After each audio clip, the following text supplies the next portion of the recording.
Ezekiel saw the wheel. He saw that wheel way in the middle of the air. Ezekiel saw the wheel. Oh, in the middle of the air. Well, you better mind my brother how you walk on the cross, don't you know? In the middle of the air. Your foot might slip and your soul get lost, don't you know? In the middle of the air. Well, old Satan, he wears a clubfoot shoe, oh Lord, in the middle of the air. And if you don't mind, he'll slip it on you, don't you know, in the middle of the air. Ezekiel saw the wheel. He saw that wheel way in the middle of the air. Ezekiel saw the wheel. Oh, in the middle of the air. Ezekiel saw the wheel. He saw that wheel way in the middle of the air. Ezekiel saw the wheel. Oh, in the middle of the air. Ezekiel saw the wheel. He took the devil out. I'm working hard trying to do what's right. Okay. Joojo, Yeah.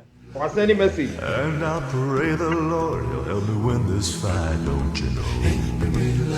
Oh yeah, Ezekiel saw the wheel. He saw that wheel way in the middle of the air. Ezekiel saw the wheel. What's it?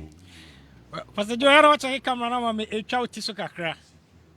What's it, Minyani say? I mean, Pastor Nana, aha, perfect. Yeah. Send me the any okay. Are you okay, pa? Timbacho, you call life for no. Okay. Well, you better mind my brother how you walk on the cross, don't you know? Joe, what's here for the for ceremony? Name Hope for Life Radio and was a gusua witty, you know. And then soon yamia ya dom ya sign Abba Bishia, yamia dom, yene Pastor Joojo, and then Elder Nana Benny. Yasani Omashia BM said, yeah, last week, Mofancha, more sending messages in your technical issues, kakra, and to Mofancha, but in the Yamia dom, Bibia atitoye, and in a second, Ubeho. Pastor Joe, and then Nana, Fidiene so. It's me chanho cry, Major Jumadiana, a momana de ne, Yame, Edia Maomono, Omodi, Amay. It's Pastor Joe, and then Nana Samoa, but you met me assume Amami, your life. You, thank you very much, Elder Educhum. LT4, Yedamunina say, Yamiama Yehoa Quenya, Yasign any more baby shiemu. And you may near the home como about a near ma a bebois ama yebunu any yen so I will form see bit me a ye bibiama akoso nyamimu enti answer ne besha ase no ye be bompae ye ja wosoro udi hunte rade da se wo boy home by mri nyina enwumre wudi asen aba behie mu afidie so de sese de be kane de be bia no menye de free wo ka wo ba bi akoma ka wo fu bi akoma na awurade ansa ne be wie no empono bi akase awurade wo ne me akase nwumre we ne esodoba Yesu Kristo di munti amen yo ene ye beto aso nana koso enwumre topic no o introduce. Yeah. I think we're going to do it in English, right? Yeah, just go ahead.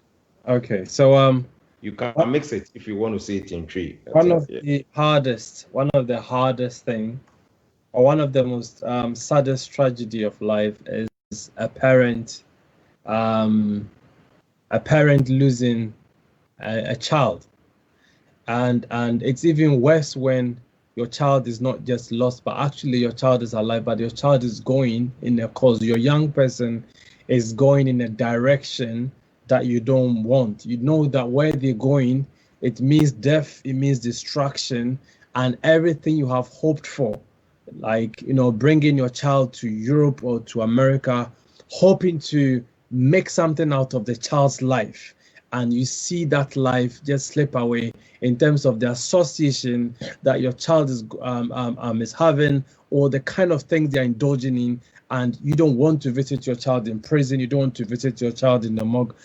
Statistics show that almost 35% of crimes committed are now committed by young people below the age of 18. So today we just decided to just look at, the topic is mom and dad And again, this is an appealing to mom and dad. I want you to help me, or mom and dad, help me make it. So we're going to see how we can help our children to make it. In terms of making it, we are looking at their spiritual, their academic, their social. We're not sure we can exhaust this topic. So we're just going to go for the first 30 minutes. Wherever we get to, we're going to stop, and then we're going to take a few questions. But we are looking at some of the things that as parents, or we can do to improve our home. Somebody once said that criminals are homemade and great men are also homemade. So everything you are doing in your home, you are producing. Your home is like a factory. You are producing citizens who are either going to be great or who are going to be criminals, who are just going to be, just in the system doing nothing or doing something. So we all have a duty in the homes where we are raising our kids. Because if I'm raising my child well, and you're not raising your child well, at some point your child and my child they're going to meet at some crossroads. And if my child is a bad child, my child can take your child off. So no parent, this is what I want to establish before you bring in. No parents, bring a child into this world and wishes the worst for the child. I mean, just maybe, I'll probably say maybe a few parents, but most parents have the best of interest for their child right from the time the child is born, and looking forward to see their child become what they have to become. And the other thing is, when you see somebody who has been able to raise their children to a level, whatever levels you admire, we just want you to know that parenting is not luck. There's nothing like, this thing happened by chance. Parenting is hard work. Ain't it two people can have sex and make a baby? But if you really, really want to have your children succeed, then it is important that you realize this point, that there is hard work involved. There is discipline, and we're going to look at this a lot of factors that we as parents, or maybe if you're aspiring to be a parent, or you're a parent, or even if you think you have lost control of your home, there are things that we can all do to make sure that we are doing the things that God expects us to do in our homes. Yes, Pastor, I'll leave that to you from now. Yeah, thank you, Nana. I like how you have started this topic. We have come to realize the way most a young person will succeed in life, will make something out of this God-given ability, because each one of us have been given a talent, a gift. We have been given something unique that is going to make us great, or is going to make us successful, or either we use it or we don't use it. In other words, either you become somebody prosperous, either you become somebody useful, or you decide not to use it, so you can become or decide to break up yourself. So we are saying the home is a very important, institution or a place to begin. So young people, what we are saying here, there are so many challenges we all face every now and then. So mom and dad, as our topic goes tonight, there is a way you can help your young son or your young daughter, your nephew or your niece, or that young man or that young lady that you have seen a lot of potential in them. Because the home is a place where everything begins. Yes, we may not have the same type of home, but when the home is peaceful, when the home is stable, when the home is a place, a home is different from a house, by the way. A house may have all the equipment, PS4, may have all the games, may have every television, may have broadband, may have any latest gadget, be the latest furniture, food. Yes, that is a house. A house is supposed to have everything. But the difference between a house and a home is the fact that when you come to a home, even though all these gadgets are, there is also discipline. There is also a way, a standard. There is boundaries. There is a right way of doing it. You cannot do anything at all. In a home, somebody is in charge. Somebody calls the shot. So mom and dad, I need you to help me. This is the topic we are treating tonight because we want the parents as well as the young people. We want there's supposed to be some form of communication whereby we can help our children, because our children are crying out for help. Don't get me wrong. Our children are crying out for help. Nana gave some statistics, which is very interesting. Now, these statistics, most of the violence that is caused, this will blow your mind, because many a times when you get to speak to some of these young people who are so worried, who are it's like they've lost hope and they are crying out for somebody to come to their help. It's like there is nothing at home. Home is not a place they feel comfortable. Home is not a place they want to be. Home is not the ideal place that is good for them. So they are going out on the street. They are going out to a friends. They are going into places that they feel they can get that stability. So this is what we are talking about tonight. How can mom, how can dad, how can you help the young person who is crying out for help? And I'm done. All right, so we're just going to take a few points here, and we're going to share. The first one is number one. I mean, not in any particular order, but just the first point we want to share is it is very important as a parent that you maintain your godly appointed leadership. It is very important that you maintain your godly appointed leadership. Now, this is what I want to say. I've seen so many, especially, so for those of us who are coming from third world countries, or particularly from Africa, and coming here, and especially when you find yourself being a lone parent, like maybe in charge of 3 boys, or sometimes it looks like if you are not really tough enough, you are going to end up following your children. Your kids are going to dictate to you, and sometimes you are crying for help. I was watching the animal, how do you call it? This documentary on animal. The BBC documentary on animal. Yeah. I was watching and I realized that the lion, the monkey, the tigers, when they have their babies, always is the parent that walks and the kids follow. I've never seen lioness follow the kids, and I've never seen a monkey follow. All the time, these animals keep their kids, and their kids are around these mothers for a short period. God designed us as human beings to have our kids not for 2 years, not for 10 years, but sometimes even for 20 years. Some people stay longer because there is a lot of nurturing. There is a lot of don't be in a situation where your kids dictate to you. And sometimes it starts when they are very young.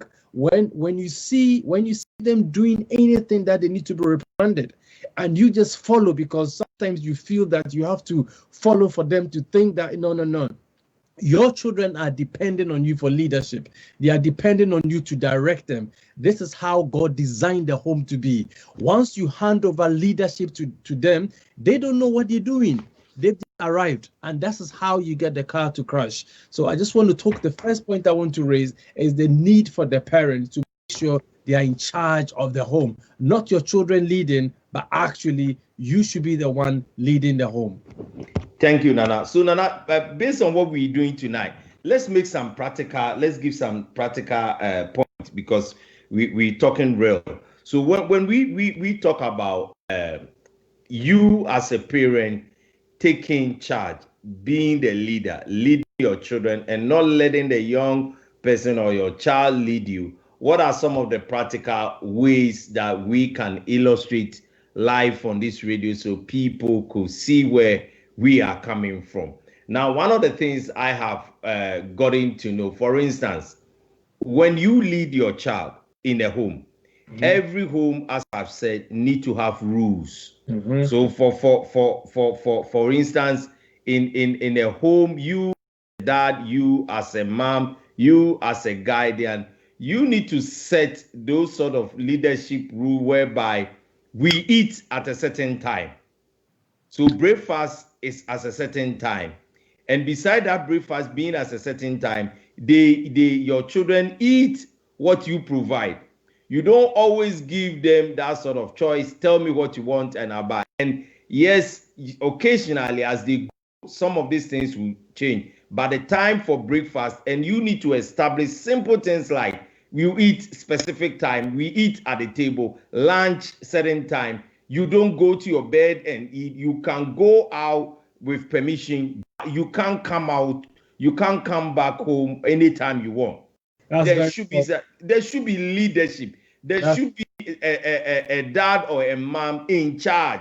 So there is not a child dictating. It's not a child telling you, I am not going to eat this food, whether you like it or not. Then you go begging that child. You go pleading with that child. Oh, no. When you do that, you are throwing the leadership mantle away from yourself, and you are rather empowering your child in the wrong way. There is a place for that leadership.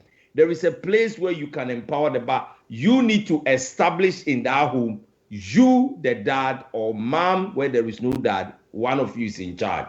Thank you, Nana. And also, again, you touched on curfew. So, this is all part of the rules that govern the home. So there is a time to come home. There is a time to be home. There is a time to go to bed. There is a time to wake up. If your child below maybe a certain age is going out and coming back home in a time you have not agreed, parent, you need to say that. And some of these things start at a very young age. Being controlled. Sometimes when we come from wherever we are, and then we come to the West, we want the West to actually run over everything that was held dear. And so maybe back home by 6 p.m. you should be home. But your child says, I'm going to the neighbor's house. It's 9:10 p.m. And you know the neighbor. The neighbor is your friend, the neighbor. But the fact that you know your neighbor, do not let that child be there by 9-10 o'clock when the following day is. And when she comes, it's like, you know what? Because of what you've done, you're not going out again. Be strict. And then stand by the rules, and you have to obey the rules yourself. If you as a parent, you are lying in the living room, you are watching Netflix to 11 o'clock, and you are telling your children to go to bed at 6 p.m., the children are watching your example. So sometimes, and not sometimes, you have to abide by the same rules that you set, because when they see you abiding by it has a natural reflection on the way they lead their lives. So that's why we are saying that rule number one, make sure you lead your home. Don't let your children lead you, and don't let anybody lead your home. If you are struggling to lead, because it is so important to provide this godly leadership, because your children will learn. Your children will learn how you govern your home. Your children, this is the way you are governing your home. That's exactly what they are going to replicate when they grow up. If they realize there was no rules, everybody did what they want, so it was a banana republic, everything just went haywire. Literally, you don't have a home, you have a house. And once your children grow up, they may not even have a home, because they are going to live life with no boundaries. And the sad thing is, in life, in real life, there are rules, there are discipline. And if you break those rules, you either go to prison or you lose your life. And so it is very important for every home to establish rules. And it's very important that there should be somebody who administers this and somebody who leads the home, Joe. Thank you. So, Nana, this is what brings me then to the word discipline. Discipline is very essential in this context we're talking about now, because in my experience and in your experience, because we come from the same home, one of the things we can proudly say or talk about life on air is about discipline. Now, discipline is not just mom and dad lashing you or beating you up because you've done the wrong thing. But discipline is more than that. Discipline is when you respect. Discipline, you respect each other. The person administering the discipline, you being the person taking the discipline. There needs to be a cordial respect, understanding. You need to know, or mom and dad need to know, what are you disciplining your child for? Are you just doing it for doing sake, or are you doing it to teach that child a lesson? Now, by the way, that one of those prophetess by name Ellen G. White mentioned that discipline must be redemptive, not destructive. In other words, when you discipline a child, you have to do it in love. You cannot just discipline your son or your daughter because when you were young, any anything you did wrong, you were beaten, you were asked to, or you were deprived of food, or something was taken out of you. This is not what we're talking about. The point we are saying is, yes, you need to administer discipline. You need to be firm. You need to make that young person, that child of yours, to know that whatever you are doing, the discipline you are administering to them, you are doing it for their own good. You are not doing it to punish them, or you are not doing it to make them sad, or you are not doing it to drive them away from the home, but you are doing it so you can shape them up. They can become somebody. They will come out, as we started, they will come out as good citizens. Because if you don't do it, and if you don't put boundaries also in place in the home, this is where you lose it. We are intentionally taking these things one by one. We could just talk about it, but we just want to go in a very careful step by step as we try to explain ourselves. So discipline is, and so some of the discipline which we all know, we live in a how do I say, in a modern kind Western world. You cannot administer, like, can I repeat, you cannot administer discipline the same way discipline is administered in where most of us come from, be it from the Caribbean or be it from Africa. The way we administer discipline when we were growing up, when the way our parents discipline is very different here. So you need to do the right thing so you also don't fall in trouble. But the bottom line, or the main point I want to emphasize in this context, is the fact that discipline has to be measured in love. Discipline should never be demonstrated in a harsh, like a schoolmaster who wants to beat his people because of the child is rude or disobedient. But you need to do it in love. Anything about discipline, so you have to explain to the child, I have to do this, I have to take this thing from you, I have to stop you from going to this place, I have to restrict you, I have to reframe you, I have to stop you from, because A, B, C, D is not right. And because it is not right, I am not going to allow you to do this. So you, as a parent, you need to establish that sort of command, that sort of leadership in a home, so your child do not walk over you. Thank you, Nana. I don't know, Nana, if you can bring some special example, maybe illustration, without making it personal. Oh yeah, I think we've exhausted that already. We just said that we've given a lot, so we're just going to jump to the next one. We're just going to try to keep it brief. The next point we just want to raise is that it is important that parents, you exercise intentional vigilance over your children. You must be very intentional, and to actually watch your kids, and it must be done ceaselessly. Now, why are we saying that? There are times when maybe mom and dad are busily working, and so the child spends most of the time with a childminder, or spends most of the time with a neighbor.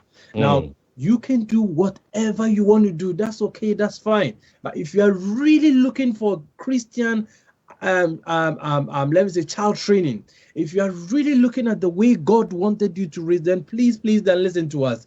It will work or it may not work for you, but please listen. The best babysitter in the world is a child's mother.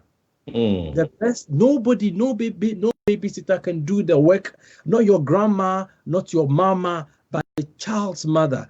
And sometimes, and where the child's mother probably, yes, you have to go and work. We have to pay the bills. You have to pay the gadgets. You have to pay the car. There's so much loans to pay that you have to work. This is the real stuff. If you are spending all those hours working and you are not getting time to spend with your child, by the time you wake up out of your coma of bill paying and you want to pay attention to your children, they would have actually cut themselves off you. It is important that at least mom and dad, one of you spend time to at least dedicate more than half a day to the child's cause. If you know what, a lot of problems that we are having with, juvenile delinquency could have been halted if parents who understood the value of their presence in the life of a child could be there. Some of our kids are messed up. Some of our kids are struggling with their identity because the two people who actually brought them into this world are not there to actually, foster their growth or be there.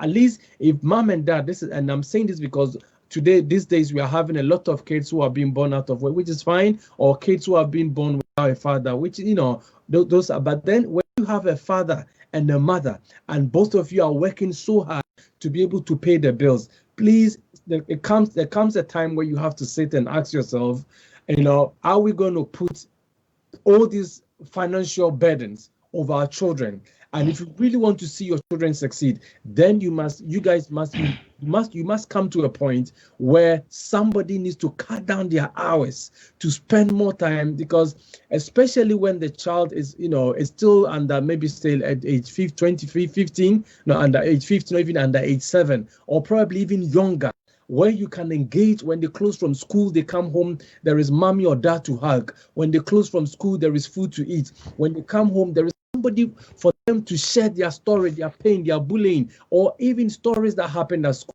It's that moment, and you are coming home at 7 because you are working so hard to buy them the gadgets, the MacBook, the bike, whatever electrical gadgets. Then you are missing out on the stories they could have told you fresh from the barrel when they came back. So it is important that we are not just there, but we are vigilant, and we are actually playing our role as parents, being visible in the life of the child, especially when they are growing up, because the Bible says we should train up.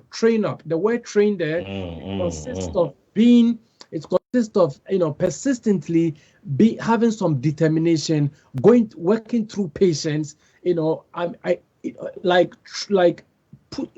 putting so many things into the child, so that by the time the child becomes a grown-up, the child derives his value, he derives his esteem, he derives who he is, because he spent time with their parents. But if parents are all working so hard because they want to keep these children happy, then by the time you grow up and you really want to bond, that child has already formed strong bonding relationship with their friends outside, and that's why they will go and get, do all the social vices that you never, in your mind you are thinking, but I bought this for him, but I got this for him, I got him a car when you're 16, I got him. No, it is not those gifts, it is the love of the mother, and particularly the love of the mother. And I know there are children who have been born without mom, who born, maybe mom passed away, dad passed away, but it is important for the parent, the guardian, to be consistently present in the life of the child.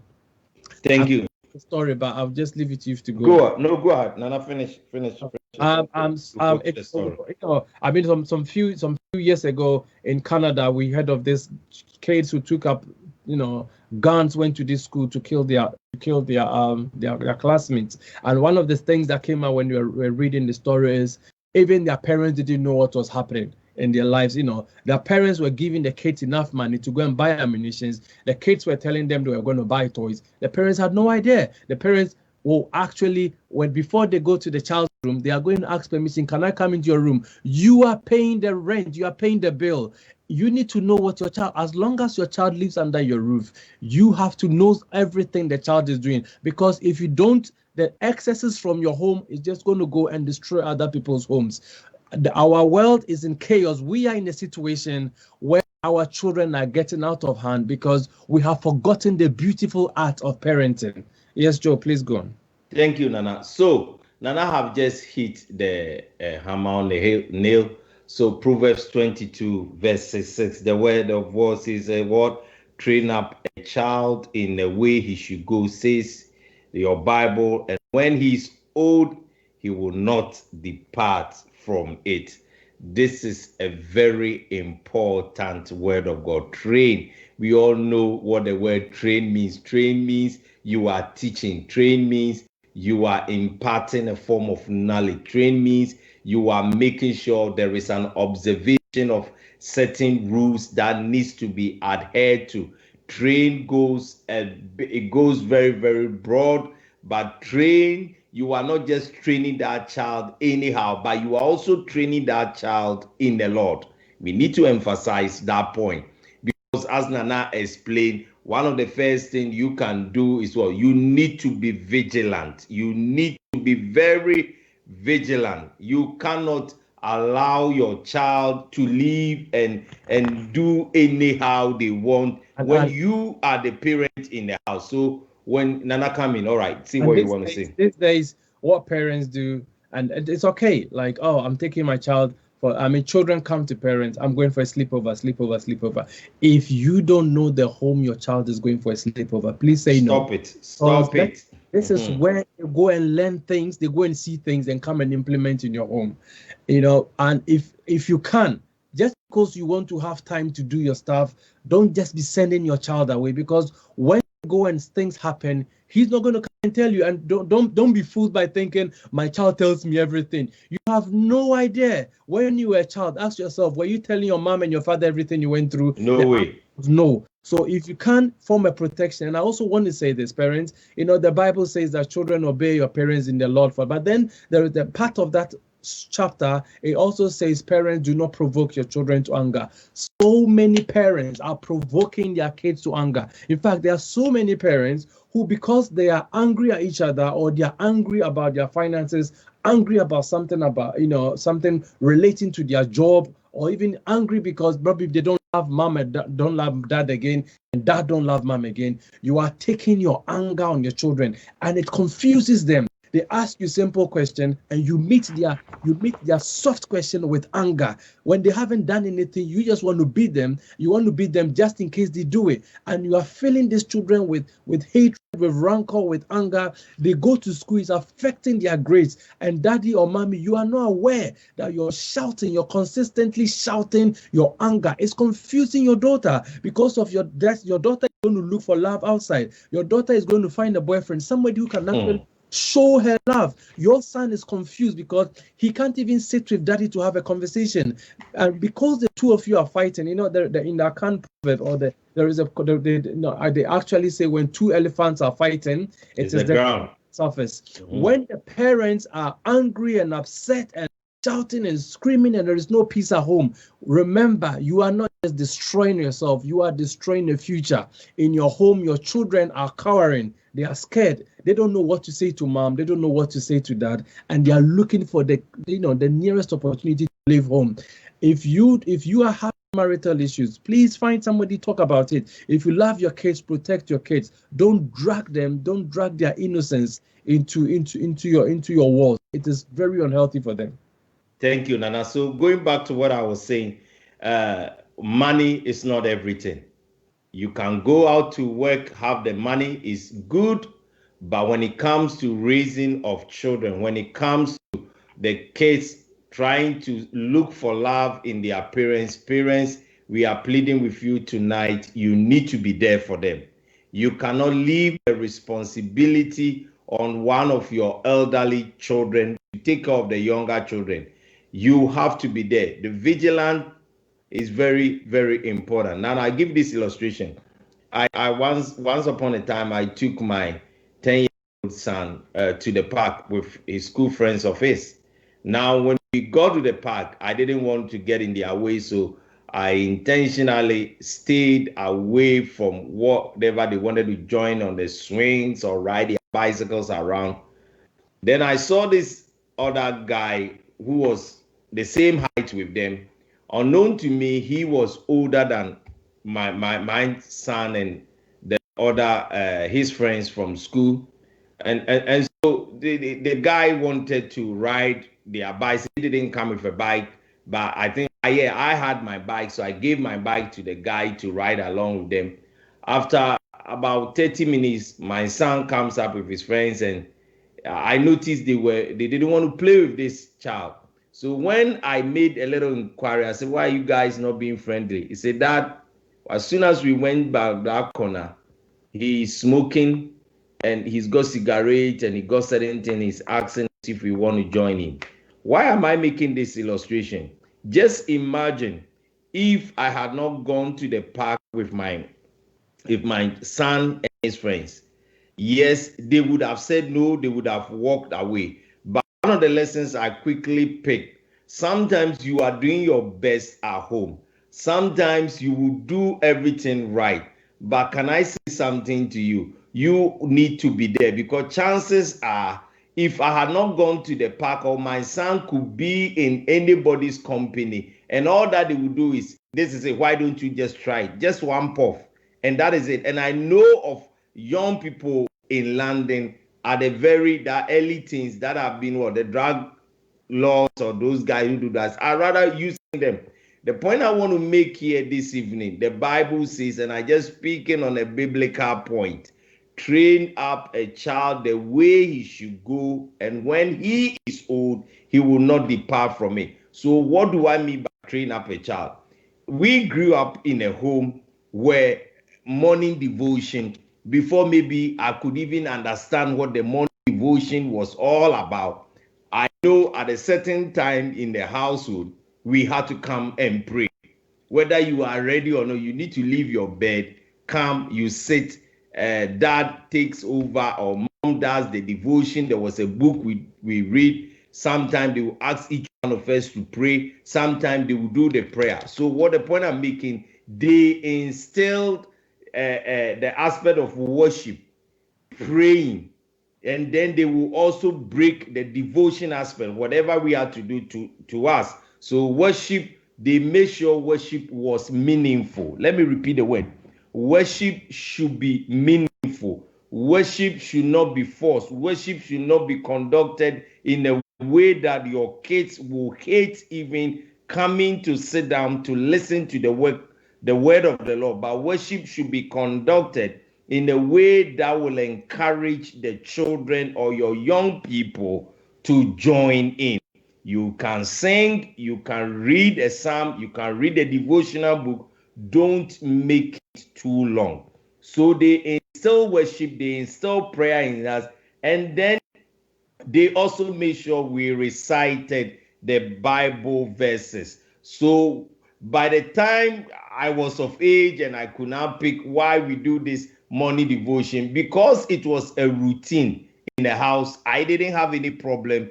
And I'm doing it currently in my home because this is what has been imparted onto me. So now that I'm also a father, I am making sure my children are getting one of the best thing my parents gave me. So please teach them the word of God. Your knowledge about the word of God will not save your children. Your children need to come to accept God as the personal savior. They need to know God for themselves. They need to know how to pray for themselves. They need to understand, why do we fast? They need to understand, why do we go to church? You don't drag them to church, because when they are not grounded in the reason why we attend church, in the reason why we worship God, the moment they get their freedom, that is when they go to uni. No wonder we have got most of our young people, once they go to uni and they back from uni, they don't want to come to church. They are no longer interested in the way we worship God. So you need to make sure religion doesn't become a tax. Religion doesn't become something that they will see as burdensome. But religion should be something that is enjoyable, something that they are willingly willingly looking forward to participate whenever the opportunity is given. So tonight we just want to encourage mom and dad, uncles, aunties, that there is a young lady that is crying out for help. Mom, dad, please help me. They are somewhere. And the other thing I've noticed, sometimes they tend to have two characteristics. And we all know it. We all go that way. You tend to behave a certain way when you are out from the way your parents know you. Why is it that way? They shouldn't have that chameleon sort of characteristics where you can change, because when you are with your peers, you want to do everything. But at the end of the day, when you are grounded, when you know the home you come from, when you know who your father is, when you know where you come, you will not do certain things, because that is how we were brought up. When you go out, they'll ask you, who is your father? Who is your mother? because people know your dad and your mom in a community, you dare not go out and misbehave, because you know the moment you go misbehaving, the report will get to them before you get home. So we were brought up in a way where discipline was the norm. But in the Western world, we can't say is sometimes you are going to face that competition. But mom and dad, when you have God, when you have love, when you have the time, you can make something happen. Thank you, Nana. Nana, let's round this up. Thank you. All right, we're going to take basically what we just said in a nutshell, that we have to help our children to find God.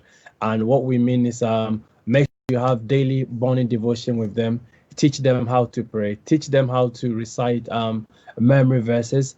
And any family, and I can say this with my siblings, we can testify to this, that any family that prays together sticks together.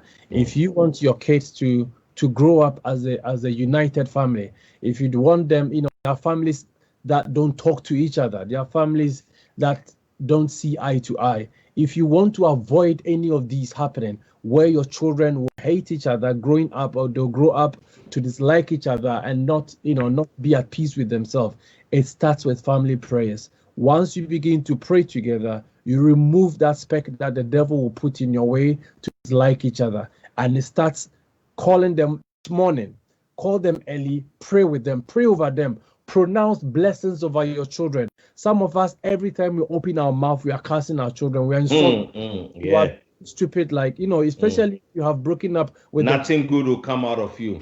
Yeah, you are saying nothing good will come of you. This child, when I see your face, you are as ugly as your father. You are so stupid. You are dumb. And you are pronouncing all these curses on the children. Same mouth. And then when you grow up and you become old, you expect that child to come and bring you, to give you money or to take good care of you. You have forgotten that you could have pronounced blessings upon that child. You could have said, you know what, this child, one day you're going to be the president. One day, because every person needs somebody to believe them. And there is nobody who can speak truth to power over a child's life than the parent or the womb that held the child. And so if you are pronounced cursing, and the worst is when some of our women are so bitter by how some men have treated them, and when they see the children of these men, that the children they are dealing with, it reminds them of their fathers, the shame, the pain, and as a result they begin to sometimes use curses or expletives over these kids. I just want to share this with you. Be very careful. The easiest way to destroy the masculinity of your child is to insult them, and insult them using their fathers, because that child will never grow up to understand what he is as a man, because you as a woman, you have destroyed the masculinity of the child. Let us be careful how we speak. Let us pronounce blessings upon our children, regardless of how the father has done to you or what the father has done to you or all the challenges. God says in his word that, before I formed you in the womb, I knew you. So God, in God's eye, there is no baby, there's no child by accident. Your child has a purpose. But then the blessing of your child lies in your tongue. The Bible says life and death lies in the tongue. Pronounce blessings on your children. In the morning when they wake up, pray over them. In the evening, pray over them. When they go to work, pray over them. Say good things about them. And God will make sure that those blessings that pour out of your mouth will be manifested in the life of your children. And the final point I want you to keep your children busy. Keep your children busy. What do I mean? There is a saying that I know we have a few minutes. This is the last point. We'll continue on this tomorrow. But then there is a saying that the devil finds work for idle hands. When we are growing up back home, you wake up and you have a big compound and you are asked to sweep, and you pick up the leaves. I think we had I'll call it the animal farm. We had sheep, we had goats, we had turkey, we had chicken, we had a lot of animals in the house. And sometimes you have to go out to graze the field with sheep. Sometimes you have to go and take care of the chicken. Each month then you have to provide food for all these animals. All these things build the child up. But in Europe, when you wake up, especially let's say if you are living in a flat, you don't have a compound to go and clean. If you are living in a house, you don't even, when it's winter, your child is not going out to sweep. But at least you can get them to wash the bathroom. You can get them to wash the dishes. But then you have parents who will serve their children. And then when the child finishes eating, the child gets on the gadget, and the parent to go and pick up the bowl. And then you call your child, oh, my prince, my princess. Teach that child responsibility. Get them to do something, because you are preparing that child for the work. future. Future. That child is going to leave your home one day. If he's not taught to take responsibility, he's going to marry. First of all, he's going to struggle to find a wife. Or he's going to struggle to find a husband. When he finds a husband, the husband will tell your child that your child is a lazy girl because she can't even wash her own dishes. She can't even boil water. She can't even boil egg. And when she finds a job, and regardless of how intelligent she is, she's a lazy girl. Or is a lazy man. She can't do anything. If she was born rich, if you give him or her money, they will waste the money because they were never ever taught how to bear the yoke, how to work. It is very important that we teach our children to work, regardless of how tight your house is. At least teach them to lay their bed every morning. Teach them to clean their living room. Teach them to clean up after. It is all these little things, doing things promptly. This is how characters are shaped. And I know we're going to end on this topic, but Joe, if you have anything, you can bring. Yeah. I just wanted to mention the fact that it pays. Hard work pays. Hard work pays. You teach your young people or your young ones how to work hard and how to enjoy hard work. It pays, because as you have rightly explained, it's going to put them in a place as they grow and as they move to the world, and when they have got jobs or they got their own businesses, they know what it means to work hard, because when you work hard, you are going to get the dividends, or you're going to get the fruits of your hard work. But when you are lazy, or when you are not interested in work, and all that you have trained up that child of yours to do is only always receive, then they will definitely not going to learn anything about how to take good care of things, because they got it easily. Because easy come, easy go. Because I got it easy, I wouldn't have any mind, or I wouldn't have that sort of mindset whereby I will learn how to hold on or keep the things that my parents have worked so hard and pass it on to me. So mom and dad, what we are saying, our young people are crying up to you. They are crying, they're calling up for please, again, even though we are stopping and maybe continuing the next time. There is a need to build relationship with our children. There are so many of us, because of the way the setup in this country. Yours is to get up and go to work. You are quick once maybe you do devotion, or even you can't even do the devotion, the family devotion. You are off to work. Your time is set. You come home certain time. Food is ready. You provide for them. You don't have the time to sit and ask them, how was your day? How are you doing? What is happening in your life? Are you visiting his school? When the school call for parents evening, you will always pass the responsibility. You are like, I don't have the time. The supervisor is not giving me time. I can't make it. Tell your teacher if they have got any issue, they should write it in a book, and then I will pick it up. Mom and dad, please find a way to enter into the circle of your friend. Let your son or your daughter be your friend. Talk to them about their relationship. If they have a boyfriend, do they have a girlfriend?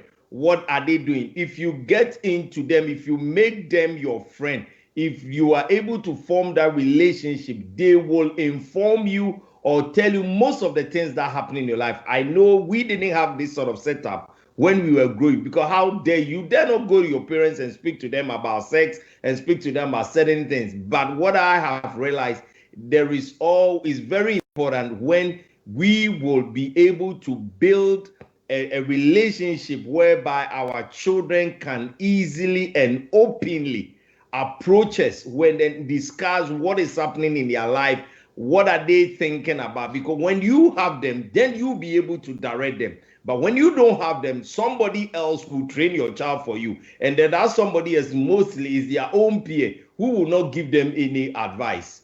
So any good advice? So what we are saying tonight, please spend time with your children, apart from the discipline, apart from the love you're giving them, apart from putting boundaries in place, also spend time with your children. Thank you. Just want to thank you. Next week we are back same time, and we're going to be looking at why it is important. You teach your. Pastor Joe, don't go. We get about questions here you need to answer before you leave. All right. Bring Okay. it, please. All right. Thank you so much for such a wonderful program. I mean, today's program is really, really nice. Now, I have some few questions, Pastor Joe. Okay. Somebody said, oh, thank you, gentlemen. The question is like, you talk about discipline with love. How can you discipline your child with love whilst you are angry? Okay, let me go first, Nana. Yes, thank you, Elder. One of the ways to discipline your child in love and not extend your anger to them is to make sure you are calm, or you calm yourself down before you administer the discipline. Because when you are angry and you decide to discipline your child in your anger, you are going to do a mistake. And one of the mistakes you do, you are either going to hurt them, or the essence of the discipline you are trying to administer to that child will be lost. Because whatever you are doing it because you are angry to the point you can't control yourself. But if you are able to restrain yourself, how do you restrain yourself? Whatever they have done, it has already happened. So take yourself away from that child, calm yourself down by yourself in a room or in the company of your wife or your spouse. And once you have calmed down and you know exactly what you are going to do in terms of discipline, then you would approach the child. But the moment you come and for instance, you come through the door and the story is like, oh, your son had gone to what? With a group of boys, they've gone to steal mobile phone and the police are after them, and this is going to bring a criminal report and this, and because of that, you see your son, you wouldn't even wait for your son to explain what has actually happened. The first thing you do is, I will kick you out of this house. I'm not going to make sure, I will make sure you are no longer my son. Then you start raining all those insults. I know some you can't hit them, and then you drive that child away. You have done a mistake because you're angry. Could it be that if the child the child has gotten the chance to explain to you what has occurred, maybe you would have found a solution around it. So please, the word is discipline must be done in love. It should never be done in anger. I hope I've explained myself. Thank you. I just want to add to this. Anger has never solved the problem. So if somebody, let's say you come home and your daughter is pregnant, or as I said, your son is going to commit a crime, your anger doesn't solve the solution. So what has happened. So if you think you are very angry, take time, think through, because your child is expecting your natural response. She's expecting, and when you do that, you just go to justify why he did or why she did what she had to do. Calm down. If you have to speak to another parent, you have to calm down. And more importantly, if you can, let's say let whatever discipline you have to take their mobile phone away or something. Always make sure you explain to your child why you are taking that reason. The reason. No, I am upset at you because what you have done. This is the ramification. This is the consequences of and because of this, I am doing this. I am doing this because I don't want you to go to prison. I'm doing this because I don't want you to do this to your life. I want you to focus on. Sometimes be vulnerable, because your child can tell when you are just speaking in generalities and platitudes, and they can also understand when you're being real with them and understand your vulnerability. Yes, some kids are naturally stubborn, naturally disobedient, and this is when prayer comes in. But beating them or get angry, first of all, you can't even beat a child in the West. You get into big trouble, and you can't do it in Ghana because beating don't bring any results. But the way you go about it, the language, the love you show can actually turn that child around. And the next question, please. Thank you, gentlemen. The next question is, gentlemen, I have a challenge with a sleepover. I have teens in my house, and they've been going sleepover, but now I'm trying to put an end to that. It is becoming so difficult. what are the other ways, or what is the best way that I can handle it? Okay. All right. Now let me go. Okay. Thank you, Elder. Yeah, let's make this thing clear. What we saying was, yes, there are instances. For instance, if sleepover is cousins or sometimes family, one of the things I know based on experience, they're always in that home.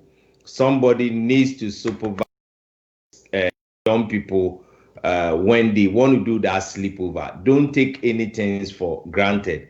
But then when they did sleepover, the reason why we mention sleepover need to be monitored or supervised is that don't take anything for granted, because the way you are trying to bring up your child will be different from the way I am also trying to, even though we may be members of the same church.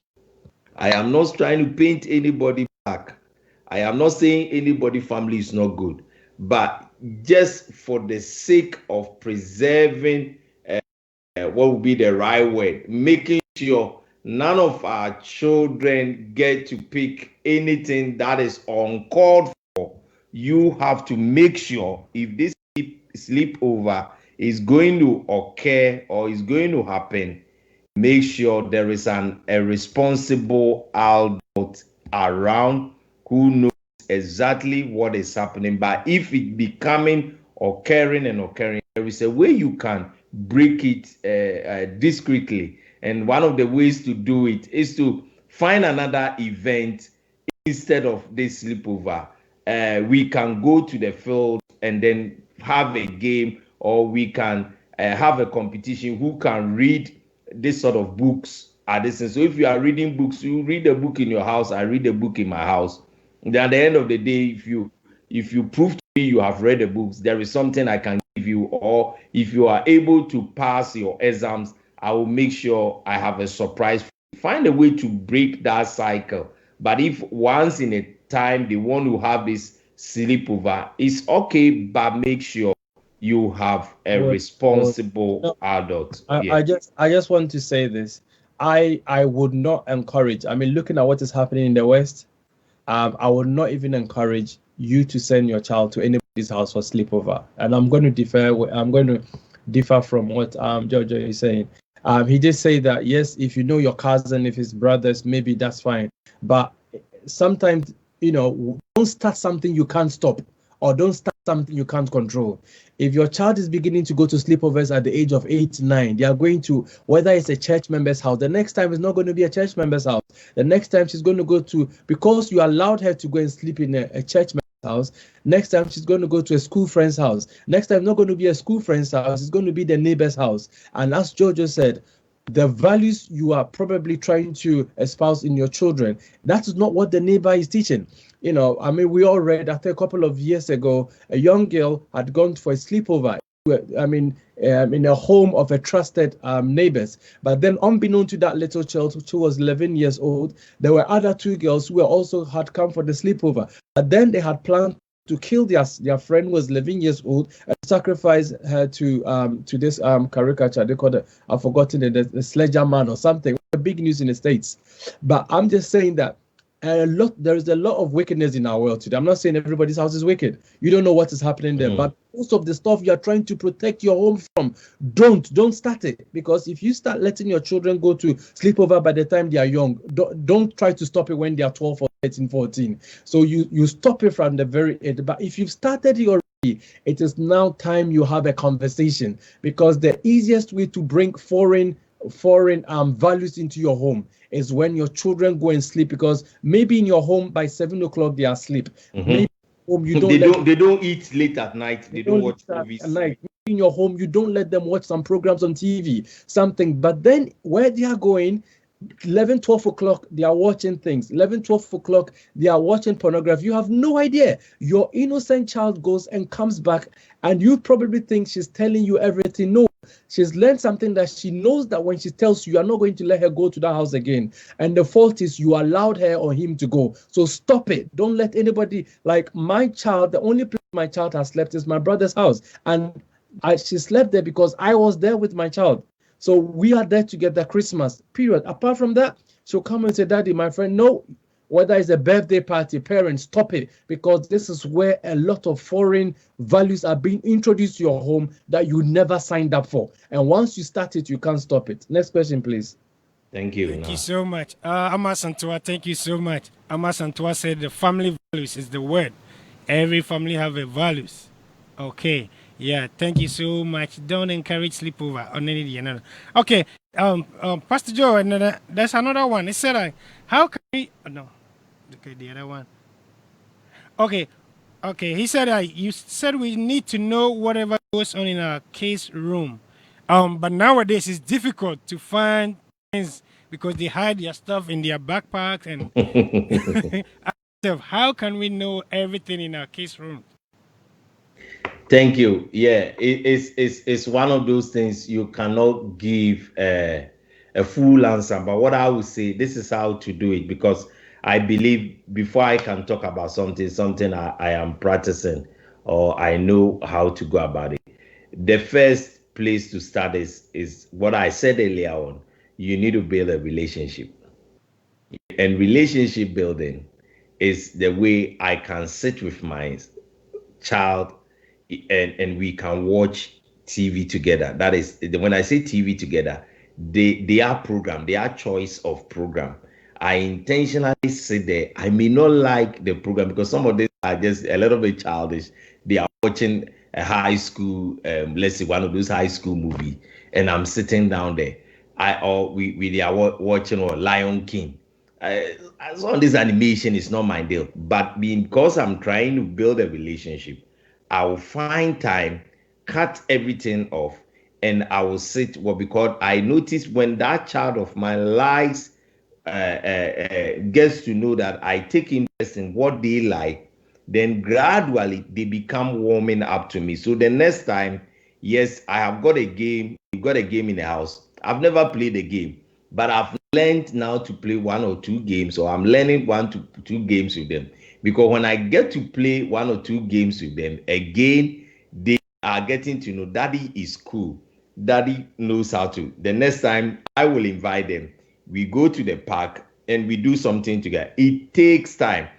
When you are able to build a affordable relationship with your child, now getting to know what is in my child's bag, getting to know what my child is carrying out when they're going out, getting to know what is in my child's room, it becomes so easy because my child and I, the word is we are cool. So even when I go to the room to knock at the door, I want to come in. And occasionally you have to do that. Go to the room, take a seat, find a day in a week where you just talk.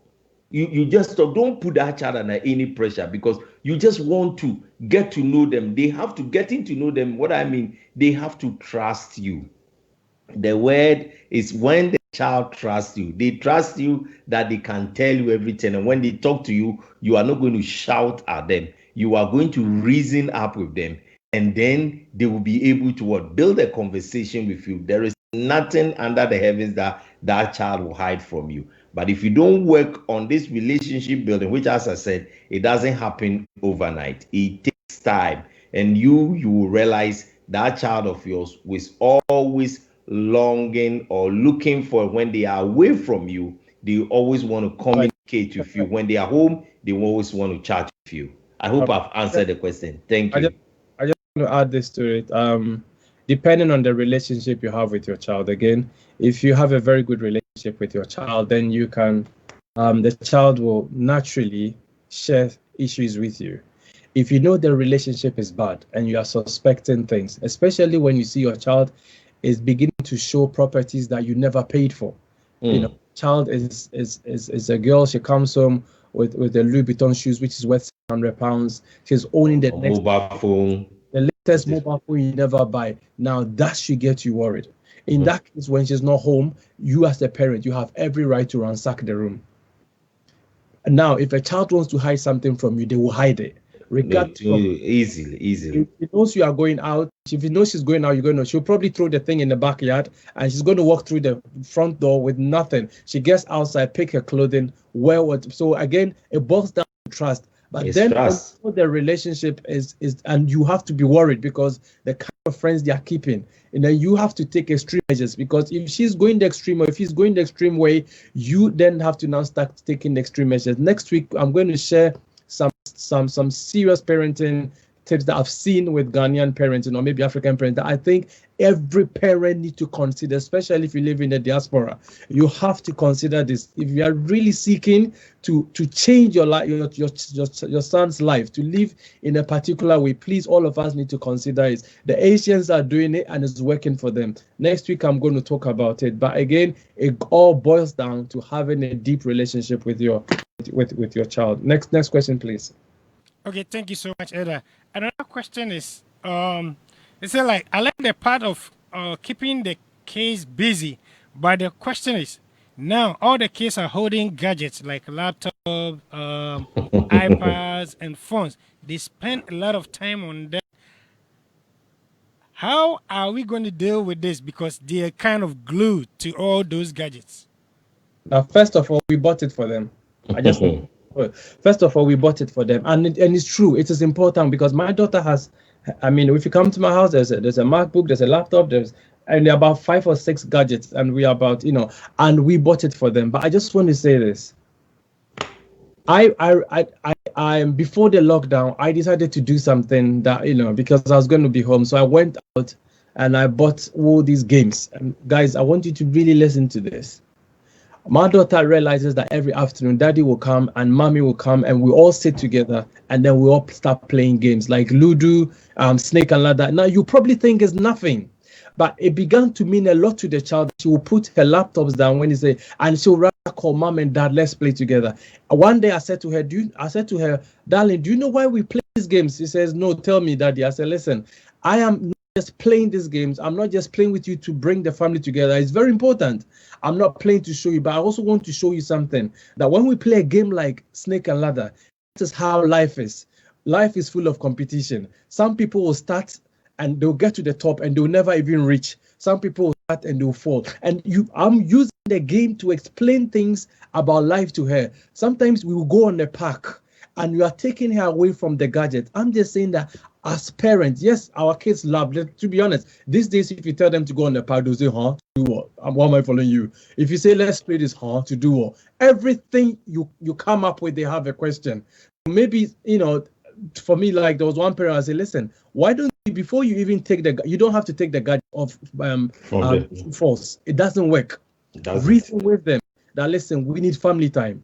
Because every child loves to see mom and dad, we need family time. And so for this period, we're going to put our phone down. If we have to watch a movie, let's all watch it together. When we finish, guys, can you suggest something we can do as a family so that you are not all the time bent on your phone? Can we come? So sometimes leave the decision. Sometimes, get their opinion, but it doesn't mean you are following them, but you are finding a way because they are glued to the gadgets, but we also want to have family time. And let's all come together and see. So when we are eating, no gadget. Nothing. When we want to watch a movie together, we all focus. There's a time when everybody can disappear with their gadget. At some time in the night, as parents, sometime in the night, you need to switch the gadget off. The router. You have to switch it off, take it out, because if you don't, they're in their beds and they are watching movies and stuff, and you probably think you're asleep. Sometimes at maybe 10 o'clock, 9 o'clock, bam, you are out of internet. Everybody's out of internet, and they'll start, because if there's no way they can reach their full potential if they are spending countless number of hours on these gadgets. Some of the big people in the tech field, like they used to say that they don't even allow their children to own iPads. But if you come to us in our homes, all our children have tablets. All our children are. So it gets to a point where if you want to take it at a certain point in the night, no discussion. Tell them, listen, from 9 o'clock, everything goes off. You call it internet blackout.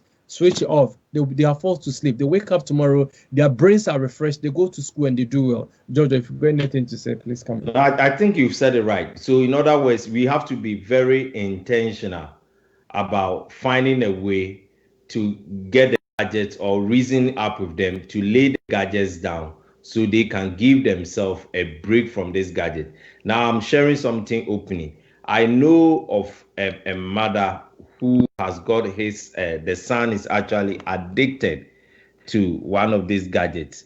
The guy is in his early 20s, and because he's so addicted to video game or computer, one of these PS4 games, he's been kicked out of school. This guy desperately need help. He doesn't know how to put the gadget down. Once he sits on it, he plays it so he doesn't go to school, and it's become a problem. So what we all know this thing can become very addictive. But as Nana said, you don't you don't use force to take those gadgets from them, but you have to find a way, reason up with them, reason up and tell them why you need to put the gadget down, and then you will administer the measures or the boundaries you put in place so they can rest their mind. Thank you. Need to this issue of gadget is really destroying homes. It's a serious thing. I think just a week ago, I was speaking to a single mom whose son is around 70 years, and they were fighting over the phone, and the boy pushed the mother down because the boy desperately wants to have the phone. That is his only means through the lockdown. It is his only means of contacting his girlfriends, his friends, and nobody will come between him and the phone. It's a very, very big issue. And the mother is like, what do I do? You know, I simply don't know. But again, please try to have a dialogue. And sometimes when you speak to your son, especially those of you who are single moms, when you speak to your son, it's not making sense. Find somebody your son respects. There's always somebody your son respects in the community, in the church. And let that person also try and speak to your son that whatever your mom is doing is for your own good. It is difficult to raise a son if you're a single mom, and especially when your boy is bigger than you and he thinks he can bully his way through the house. Anyway, last question, boss. Okay, thank you so much. And I'll add last question, then you guys can wrap up for us. One question is, okay, gentlemen, I have this issue. I have a friend of mine who is fond of cursing and then coming out with all kind of F word with his family. I've been trying so hard to prevent him from getting close to mine, but it looked like it's been an issue. So what is the best way that I can, stay away from him? Thank you. So what I would say from the question, you can realize he's got different values from his friend. So his friend is using words loosely. So the best way is to approach that friend of his. He shouldn't avoid him, but he should approach him and tell him because of what he believes and because of what he has become or who he is. He's very careful about the choice of words, and he doesn't want this individual to be using those words, first of all, around him. And then secondly, when he comes to his own, because if somebody is your friend, and if he is really your friend and he respects you, he will listen to you. It's only when one decides not to listen to you, then you have to cut the relationship. Because I wouldn't like a friend of mine who is always using bad words or cursing words, and he will come from the street, brings it to my home, and start using the same thing when I am in charge of the house. This is what we started. We started from you as a parent. You are in charge of your house. And if you are in charge of your home, then you need to make sure that the boundaries and whatever you set in, or whoever comes to that house, they have to stick to it. If they don't want to stick to it, then they shouldn't be in that environment of yours, because it's not going to help any of you. It's not going to help yourself. It's not going to help him, and it's not going to help your children. So I would say yes, if you believe that friend is not going to bring anything positive to your family, anything meaningful to your family, find a way, first of all, address it by speaking directly to him.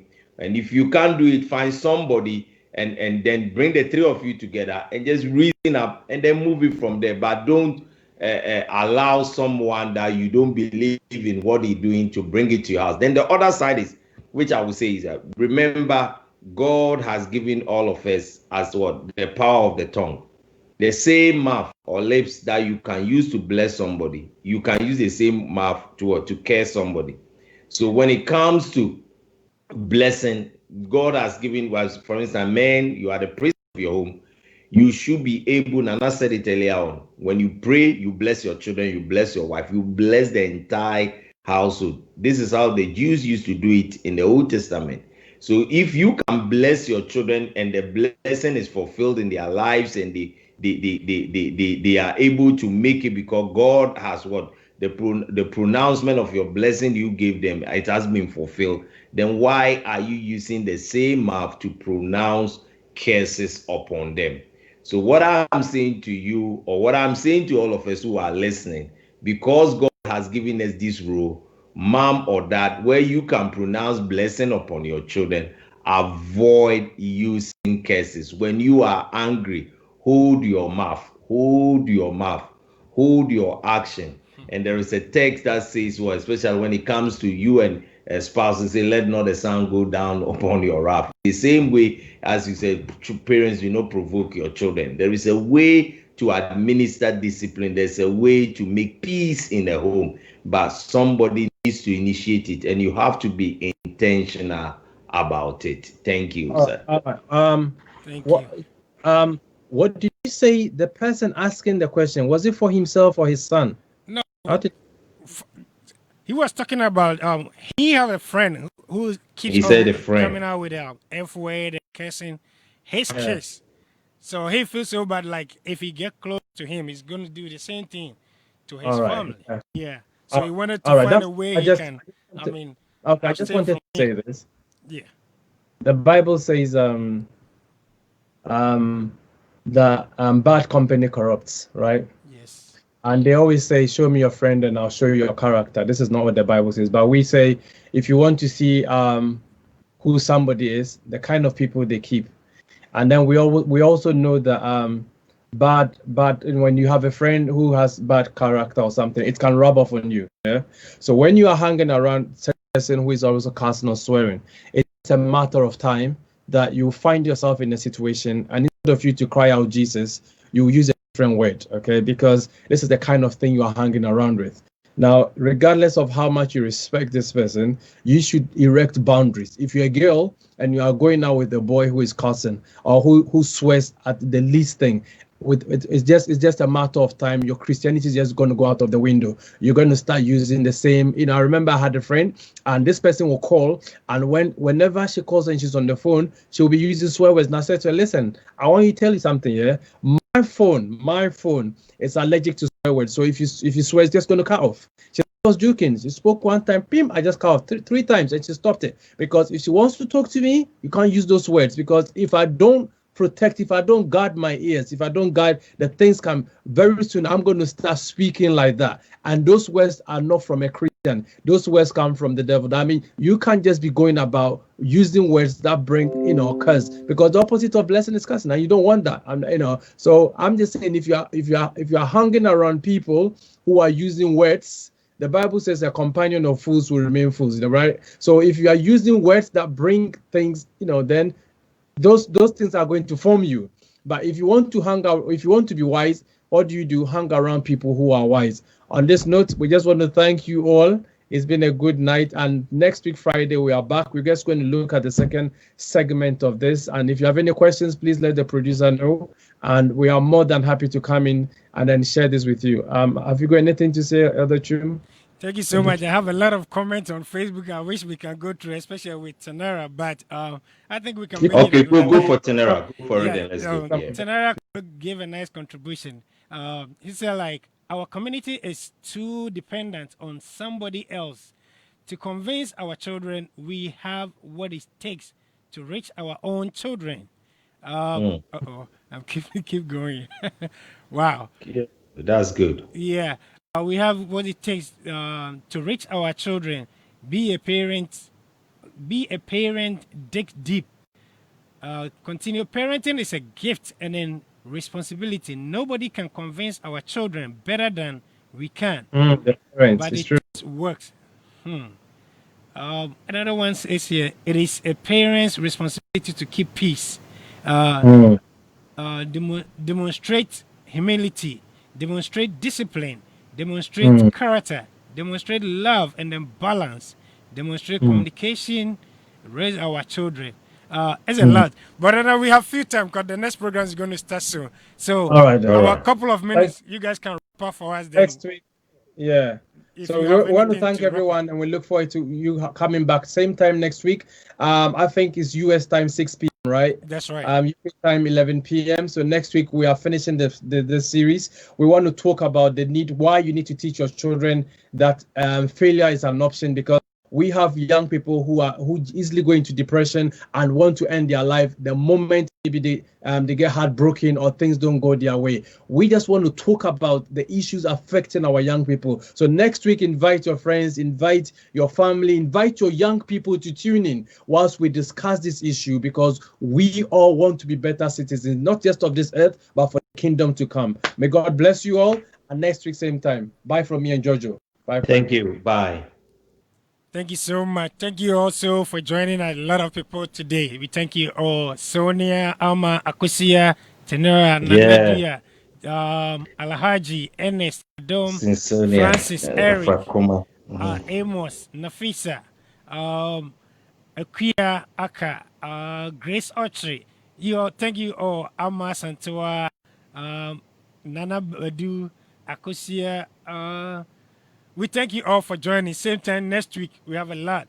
Emmanuel, thank you also so much. We thank you all for joining the program. Next week, like I said, if you missed the program, you can go back to our website, Hope for Life, www.hopeforliferadio.com, or our Facebook, YouTube. You can find all this program. Just take your time and listen to the program. It's really interesting. A lot of things came out today. Thank you, Nana and Pastor Joe. We'll see you guys next week. All right, bye. Bye. And thank you all guys for watching. We appreciate. Bye for now. Ezekiel saw the wheel. He saw that wheel in the middle of the air. Ezekiel saw the wheel in the middle of the air. Well, you better mind my brother how you walk across, don't you know? In the middle of the air. Your foot might slip and your soul get lost, don't you know? In the middle of the air. Well, old Sadie wears a clubfoot shoe, oh Lord, in the middle of the air. And if you don't mind, he'll slip it on you, don't you know, in the middle of the air. Ezekiel saw the wheel. He saw that wheel way in the middle of the air. Ezekiel saw the wheel. Oh, in the middle of the air. Ezekiel saw the wheel. He saw that wheel way in the middle of the air. Ezekiel saw the wheel. Oh, in the middle of the air. Ezekiel saw the wheel. Ezekiel saw the wheel in the middle of the air. Ezekiel saw the wheel. He saw that wheel way in the middle of the air. Ezekiel saw the wheel. Oh, in the middle of the air. Ezekiel saw the wheel. He saw that wheel way in the middle of the air. Ezekiel saw the wheel. Oh, in the middle of the air. Some go to church for to sing and shout, don't you know? In the middle of the air. Some ought to go to get the devil out, don't you know? In the middle of the air. I'm working hard trying to do what's right, don't you know? In the middle of the air. And I pray the Lord he'll help me win this fight, don't you know? In the middle of the air. Oh yeah, Ezekiel saw the wheel. He saw that wheel way in the middle of the air. Ezekiel saw the wheel. Oh, in the middle of the air. Ezekiel saw the wheel. He saw that wheel way in the middle of the air. Ezekiel saw the wheel. Oh, in the middle of the air. Well, you better mind my brother how you walk on the cross, don't you know? In the middle of the air. Your foot might slip and your soul get lost, don't you know? In the middle of the air.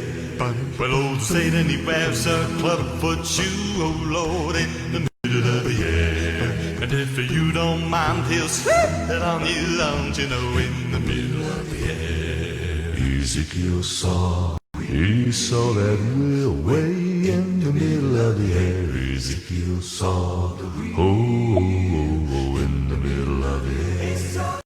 Ezekiel saw the wheel. He saw that wheel way in the middle of the air. saw. Oh,